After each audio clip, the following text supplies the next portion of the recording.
Welcome to another edition of Teach the Geek interviews. My name is Neil Thompson. I am the founder of Teach the Geek. It's an online platform for science and engineering professionals. The first offering of the platform is a public speaking course, and it's called Teach the Geek to Speak.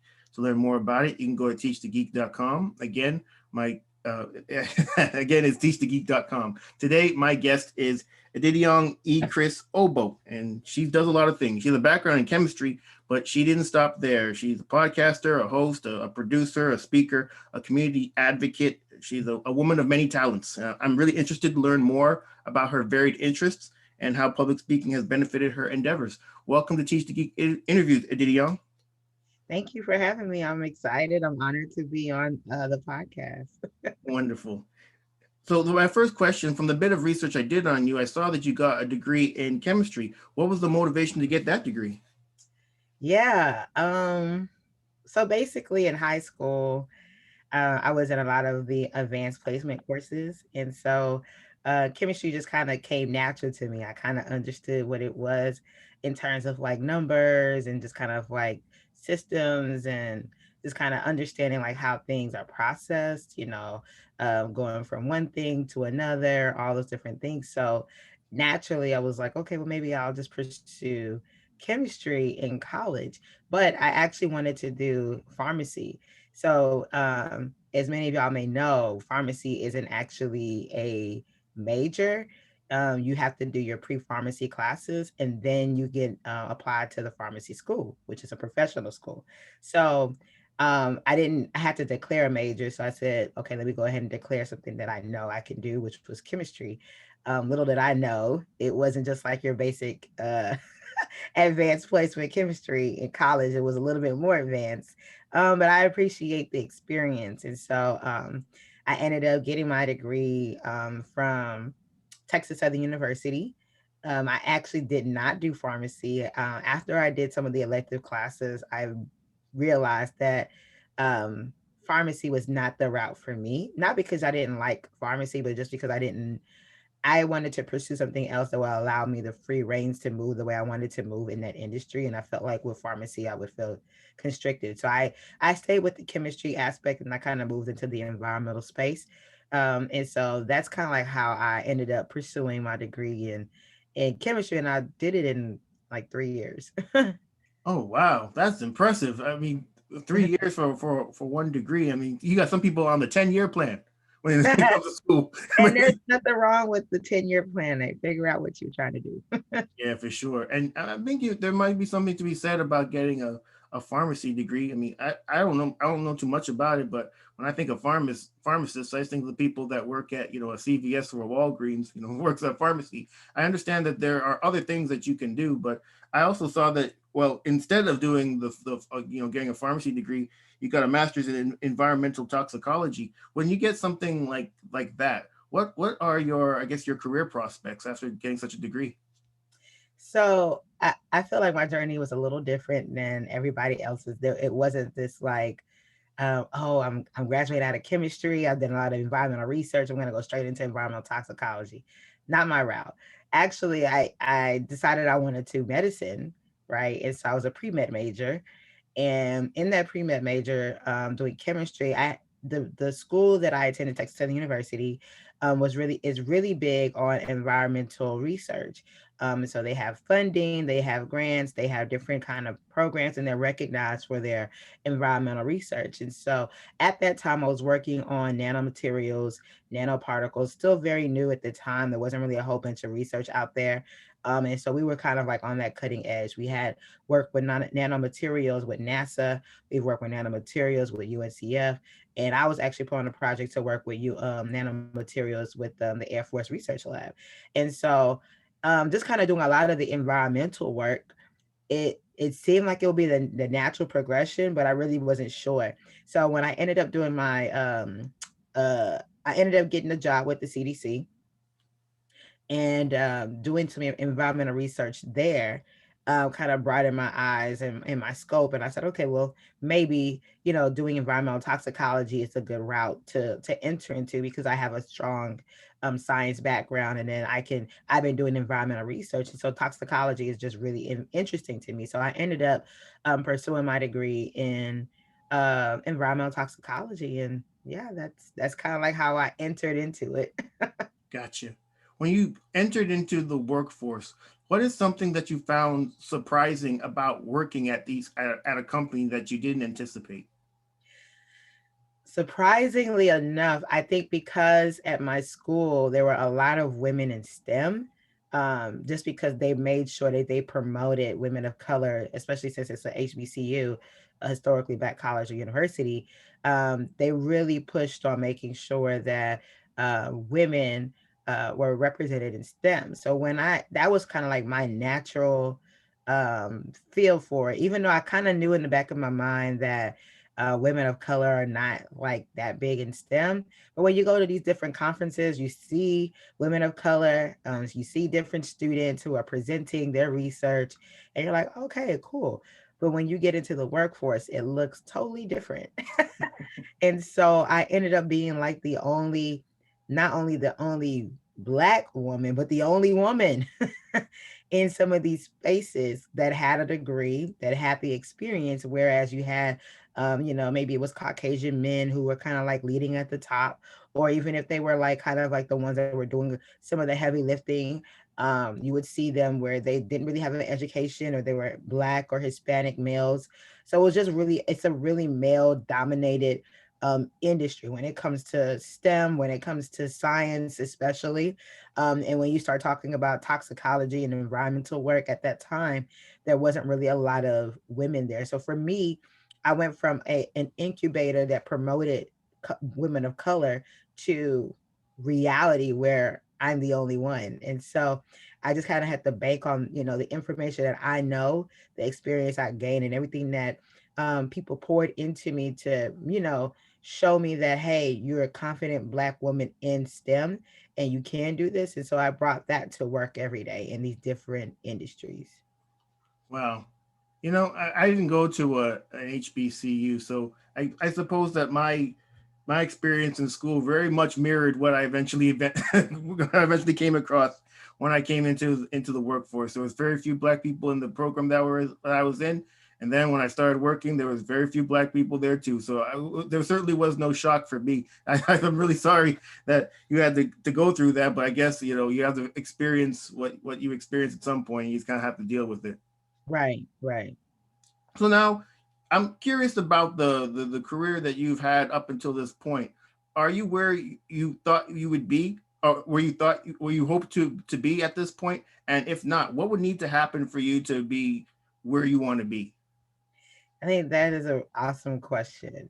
Um, so I like to leave room, right, for my career to expand to whatever that looks like. I know a lot of people oftentimes kind of know exactly what they're going to do. I'm going to be a medical doctor. I'm going to be a musician. I'm going to be an athlete. I'm going to be all these different things. And even at one point, I had that same kind of tone. But as my career has taken its different turns, I realized that I need to allow room, right, and space for me to be able to enter into industries, or even enter into groups, entities where the knowledge that I've acquired can translate into these different spaces and not limit me into just the environmental sector, or just STEM, or just whatever the case is. So, as far as have did I see myself in this kind of role? I don't know if I saw myself there. I think I just allowed for my career to kind of grow and blossom, and it still is. Even with over 10 plus, almost 15 years worth of environmental career experience, I'm more now in a space where I feel is more natural to me. Um, so basically, like I said, I've done a lot of research. I've been in the labs. That was kind of my thing. But I knew that I wasn't a person that just wanted to be restricted or confined to the lab. And for those who love the lab, no knock to you all. But I know I'm a person that likes to talk. I like to socialize. So I love going to the conferences because I got to meet new people and present my work.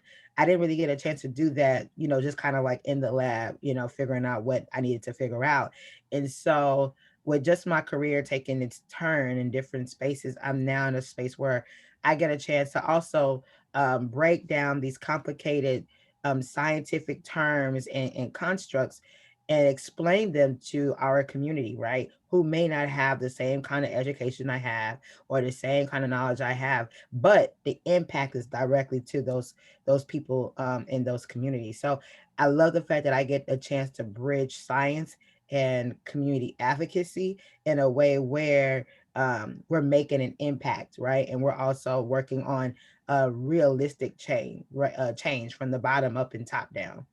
You know what? You're absolutely right about a career not being linear.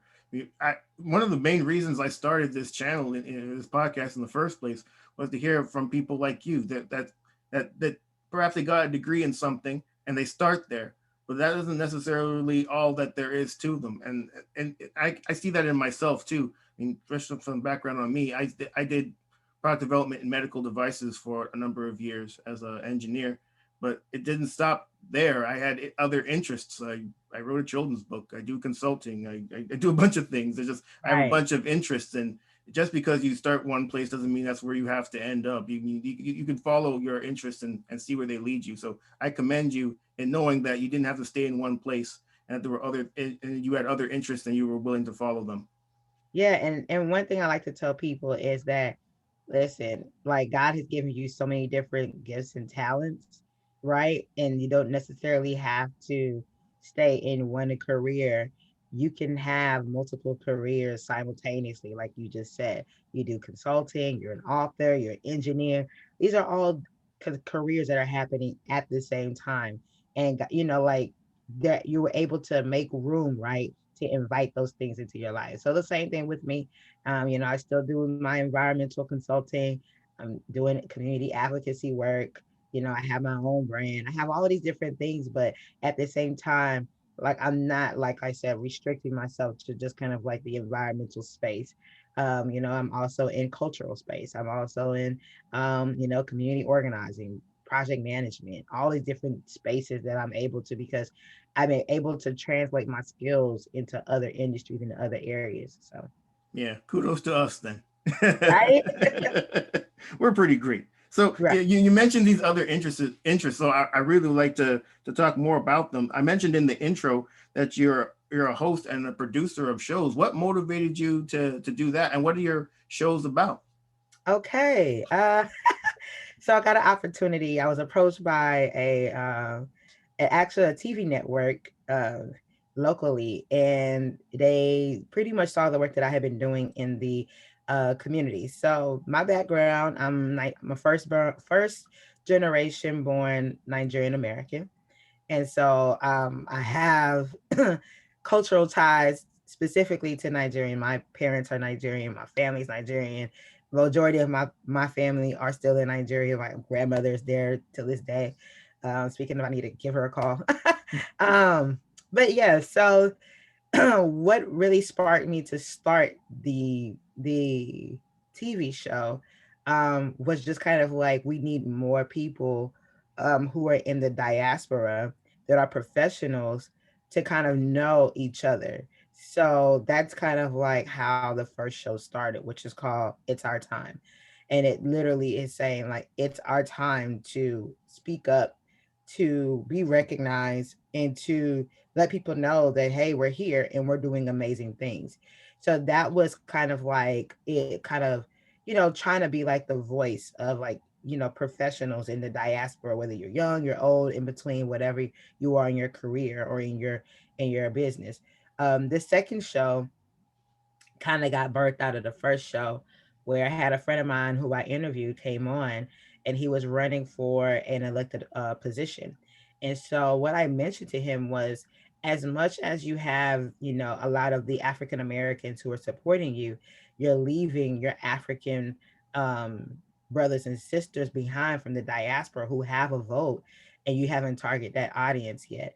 And so when I go to them, I tell them, hey, this young brother, he's, running for this position. You should vote.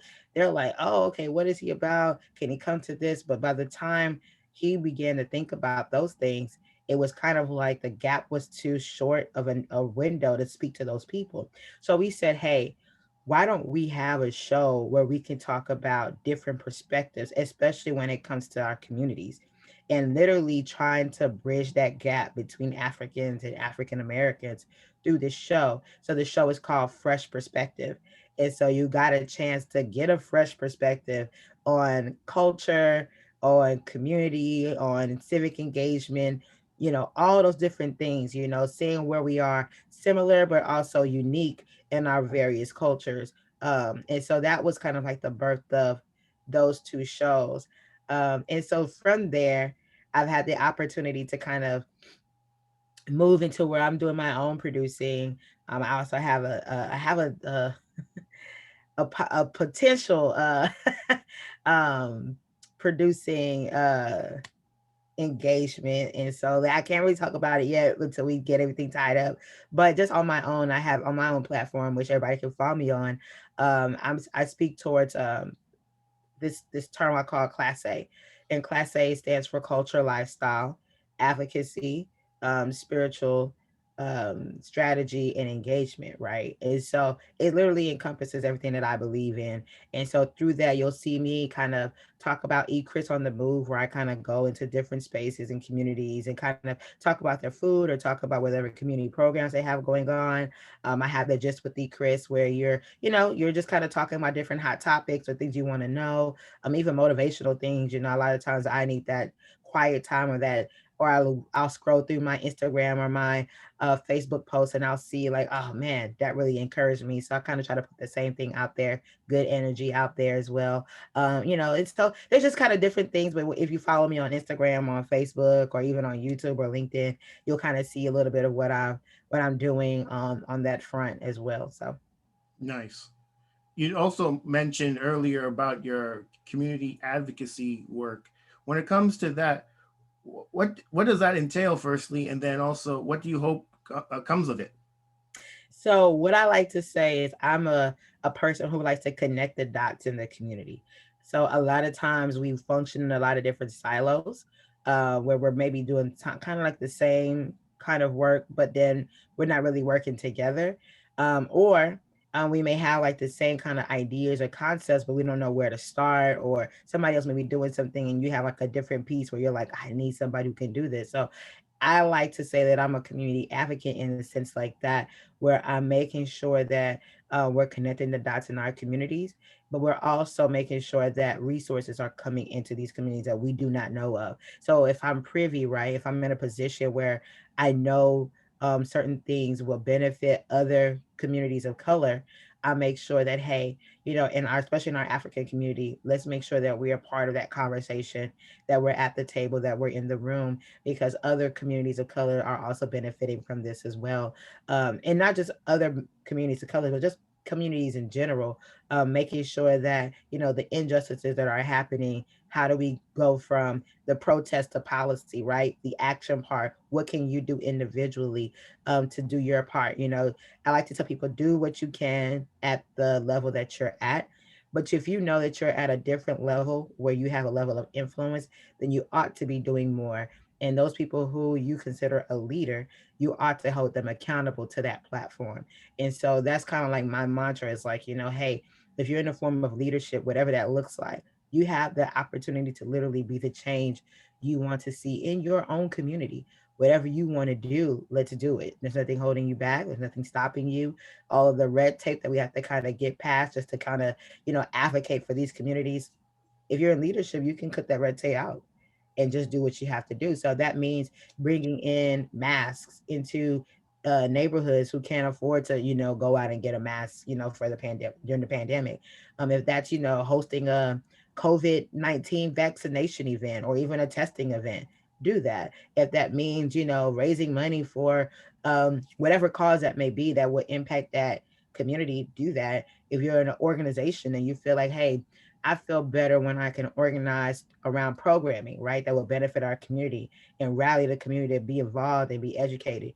Do that. Whatever those things are, I invite people to try to do that as well, because that's what I do. So I'm not gonna preach something I don't practice. Yeah. Yeah, I hear you on that, and again, I commend you for all the work that you're doing, and just seeing Thank the you. gap. I get well, yeah, just seeing the gaps that exist in the community and trying to plug them, I think is astounding. So, a question I have now. Well, I guess we'll switch over to public speaking since that's really what I'm always interested in. As I mentioned, the motivation for the podcast was hearing from people like you who start someplace and then they end up somewhere completely different. But it's also about the benefits of being able to communicate with others and what that's done for you in your life and your career. So when it comes to public speaking, is that something you've always been good at? And if not, what'd you do to get better at it? So I don't know if I can say I've been always good at it. I think that as a child, and this is maybe my own household, but I kind of feel like a lot of Africans or Nigerians kind of go through, the kids gotta go through this, where so just kind of breaking it down. In our culture, in Nigerian culture, a lot of times the systems are kind of similar, where you have like county government, right? And then you have like your neighborhoods or whatever the case is. So we have something similar, but we have like our very local governments. And what my parents did, a lot of other parents did too, is they try to continue to hold those kind of meetings abroad, right? Even though they're in America, still things are still going on back home. So because their kids were born in America, they made sure that we would stand up in front of everybody, introduce ourselves, your name, where you're from, and back home, not here in Houston, because we know you're born here, and then your age. So it kind of started there, where you kind of had to break that shyness of who you are, and they made you do it. Each time that there was a kind of like a civic meeting, right? They made you do that. So I was doing that, and I think that I got a little bit built my confidence in doing that, just going to the meetings. And mind you, we're like maybe like 4, 5 years old. So this is not something like I'm 8. Like I'm very young and I'm like, what? I have to do what? But as I got in older, I think that that level of confidence is what pushed me to do like student council and elementary, and do all these peer mediation, and kind of move into those spaces where I had to speak, because I felt like that level of confidence was embedded in me through my family, through my my culture, that I got a chance now when I got to college. Um, because we were speaking right about our research projects, you had to kind of exude a level of confidence. And one thing my dad would tell me is, listen, don't don't worry, the research that you did, so now you're just telling people what you actually did. Only you are the person that's the expert in this specific research that you did. So that even if you get questions that you don't know the answers to, maybe it's outside of the scope of your research, or maybe it's something that you would like to explore, but don't get hung up on certain things, because you are the one who did this. And so I think just instilling that level of confidence in me allowed for me now to kind of have a better way to speak to the public, and getting that level of practice, especially in college and even outside into the industry world, even to now, I have the opportunity to say, okay, public speaking, I'm not afraid of it, even though I still get jitters. I'm still shy. I don't like to be in the spotlight, but when I am, I want to make sure that, I'm confident in what I'm talking about. So, Nice. When you were talking about giving presentations at these conferences, it made me think about when I used to have to do them too. So when I was in school, I used to have to, no, I have to, but I went to these conferences and give these kind of presentations. And oftentimes, if you were to get some sort of difficult questions, it tended to be from competing labs. So you might have, one lab doing something and then a lab at a different school doing something very similar. And the one lab may want to kind of try to discredit the other lab because they want the funding from the various agencies. And there's right, only a certain amount of money to go around. So they want to make themselves seem like they're the top dog. They're the number one expert. So they want to come at you really hard at these conferences. But I think your dad's advice was spot on. Just knowing that you're the expert on what you're talking about. That perhaps if you do get a difficult question, it's outside the scope of what you were working on, and it's something to explore. There's nothing wrong with saying that's a great point, and that's something to look into in the future. That was great advice from your dad. So when it comes to when it comes to public speaking, also, for your presentations, do you have a process that you follow to put your presentations together? And if so, what is it? So whenever I'm doing any kind of presentation, right, I want to understand who am I speaking to, who's my audience, because then it would tell me like how I need to convey the message to them. So for me, I'm the kind of person that, like I said before, I like to take these very complicated um, and complex ideas and break them down into very simple terms, because whether you are a person who is in academia or who's in industry, or just a person that's just kind of like, regular like myself. I may not understand the jargon, but then I need to understand the concept.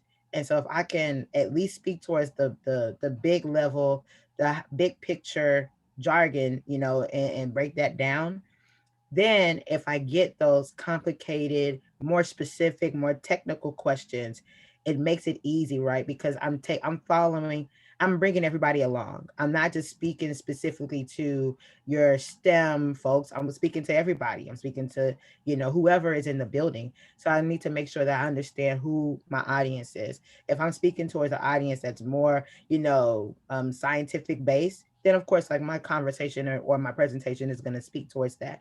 But if it's talking towards the public, I understand that there's different groups in there. And so the public can be STEM folks. It could be, CEOs that are different branches. It could be whatever it could be. So my best thing is like to approach it, start off with the big picture, and then break it down like you're teaching, almost like because that's kind of like my speaking style. It's like a teacher, right? Where I'll break it down in such a way where you'll understand it. And when you leave there, I want you to know that, like, you're able to talk to whatever I talked about in a very general sense, and you felt like you learned something and can pass the information along. If it's too much technical stuff, sometimes you lose folks. So I'm not saying that I shouldn't be technical, and there's a time and place for that, even within your presentation. Just because you also want to make sure that your presentation has that credibility that you can speak towards whatever it is that you're speaking towards. But that's kind of like how I prepare. I also try to make sure that I'm telling the story, right? Whatever that story from start to finish, the middle, the first, the beginning, the middle, and the end, so that people get an idea of where we're going, what we're trying to do, and what's the way forward, whatever we're talking about. And then I try to make sure I leave there with some kind of call to action, right? Do your part. This is how you can get involved.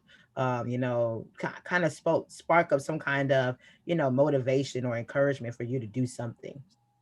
Wow, these are all great points, Edidiong. I fully agree with you when it comes to knowing your audience. And it's funny when I started Teach the Geek, there were a number of motivations for it, but the main one was I was an engineer, as I mentioned earlier, and I had to give these presentations in front of management, many of whom weren't technical. I mean, you had CEO, COO, Right, C right, C fill in the blank, all these people with these corner offices, and I had to give these presentations on a monthly basis. And those first few presentations were absolutely horrendous. And looking back on them, I know the reason is because I wasn't putting this technical expertise in such a way that these people could understand. So right, oftentimes what would happen is I'd get questions afterwards that were questions I thought I had answered during the presentation. But because I didn't put it in such a way that these people could understand, now I'm getting these questions. I'm getting annoyed that I have to answer these questions. They're probably getting annoyed that they had to sit through a presentation where, that you they don't didn't understand, understand. right, right, So we're just wasting each other's time. I knew that it was something I right. certainly had to get better at over time, and I did. I didn't want to look like a fool every time I had to give these presentations. Like the It's one, okay though. Yeah, like I said, it's important to know your audience, know who you're talking to. Like for me, one thing that I'm also working on is called educate your vote. And so what I realized is that a lot of people, they can go and vote, but they don't understand the process, or they don't understand what the vote actually means. And so that's where I begin. Like I said, I need to know my audience. And my audience is anybody who's a voter, who is just either your first time voter, or you've been voting, or whatever the case is, right? Speaking to that audience, breaking that information down, and bringing in people that I may not know all the information, but I can bring in different aspects and be able to, like I said, connect those dots in the community so people can understand, like, your vote or whatever it is. Maybe it's your presentation that's in engineering, or maybe it's on music, or maybe it's a pitch, whatever it may be. So yeah. absolutely. You'd mentioned earlier that you get nervous before giving presentations. How do you deal with your nerves? Yeah, I'm the kind of person that I prepare by talking it through of what I may say or like where I would want to go with my presentation. So even though like and sometimes you have an opportunity to create like a PowerPoint, right? And the PowerPoint is really like a guide. It's not necessarily like your full presentation, right? Because you have to talk towards the PowerPoint. Other points, you don't have a PowerPoint like today. And so it's like, how do you prepare? Well, you do your research first. And then secondly, you look and say, okay, what is it that I want to convey in this speaking engagement? Is it about my life? Is it about my business? Am I promoting something? Is it a pitch? Is it a jingle? Is it a concept? Is it an idea? You're telling somebody this so that they can buy into your story, your vision, whatever the case is. So I talk myself through and say, okay, what is it that I want people to get out of this? Okay, how do I rearrange that or structure that in a way where they will understand it and get, what I'm talking about? And then two, just kind of relax, I've taken the opportunity while I've been doing a lot of these speaking engagements, especially when I started with my shows, was just to have a conversation. Treat them as conversations that you would have with somebody that you know or you don't know that you're trying to explain. But I'm a more conversationalist when it comes to speaking engagements compared to like a very professional. I have this, I have my clicker, I have all those things, but my natural suit is just to have a conversation and let it be organic. And through that, I'm able to still be able to pinpoint the things I wanted to convey in the interview or in the speaking engagement or in public speaking. So, Gotcha. Last question. I introduced you as Edidiong Obot. What is the significance of Chris? so E is the first initial to my name, Edidiong, Mm-hmm. and Chris is my middle name. And so I just kind of put Chris together. So Chris is actually so in our culture, um, the children typically take on the first name of your father as your middle name, and that's a way of kind of tracing back history. It's also a way to divvy up whatever land or properties or whatever the case is. When your father passes on, they know whose child that is. And especially since my name is a popular name in our culture and it's unisex, you try to make sure that you identify whose child that is, because there are several Edidiongs in my family with the first and last name the same. And so Chris is my father's first name, which is more Catholic. And at that time, a lot of them had to pick a new name based on the missionaries that came. So you'll see a lot of the females that'll have like a very masculine middle name. It's not your typical, female name. It's kind of like a Chris or a Chrysanthus or a Sylvanus or a Gostin or Innocent. It's very masculine name, but that's the reason why we take it on. And sometimes the wives traditionally would take on the man's first and last name as the middle and the surname. So that's kind of like how the Chris came behind. So yeah. Got it. All right. I was curious about that, so thank you for clearing that up. This has Oh, been really interesting talking to you, Edidiong. How can people get in touch with you? yes. So you can connect with me on Instagram at E_CHRYS, as you can see in the logo. Also, I'm on Facebook. We can search my name, Edidiong Chris Obot. Same thing on LinkedIn. And I'm also on Twitter, E_Chris, as well as on YouTube. So you can go to my YouTube channel, E.CHRYS, and you'll see some of the things that I'm working on there. And then last but not least, if you want to work with me, my email is info@echris.com. Excellent. Well, everybody, that marks the end of another edition of Teach the Geek interviews. My name is Neil Thompson, founder of Teach the Geek. It's an online platform for STEM professionals. The first offering is Teach the Geek to Speak. It's a public speaking course. You can learn more about it at teachthegeek.com. Again, that's teachthegeek.com. Until next time, take care and stay safe. Thanks, Edidion. Thank you.